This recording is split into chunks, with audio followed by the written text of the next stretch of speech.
Doctor صاحب لونگ کو استعمال کرنے کے بارے میں وضاحت کر دیں۔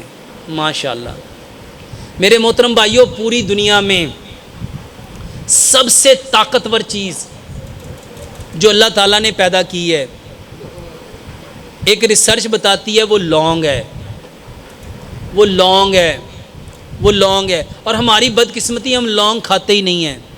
اگر بریانی میں غلطی سے آ جائے، سالن میں غلطی سے آ جائے، کیا کرتے ہیں؟ اس کو اٹھا کے،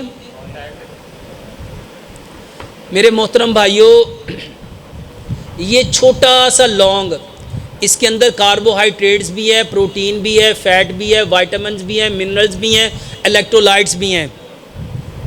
اس کے اندر اللہ نے ہر وہ چیز رکھی ہے۔ اور اس کا طریقہ کیا ہے میرے محترم بھائیوں؟ کاوے میں، دودھ میں، آپ جو چیز پکا رہے ہو، سالن میں، چاول میں، بریانی میں، قورمے میں، زردے میں، ہر چیز میں لونگ ہوتا ہے۔ لیکن بدقسمتی کھاتا، میرے محترم بھائیوں، یہ طاقتور چیز ہے، اس کو طاقتور جسم برداشت کر سکتا ہے، اور اس کے بے شمار فائدے ہیں۔ یوٹیوب میں میرا پورا ایک لیکچر ہے لونگ کے فائدے کے بارے میں۔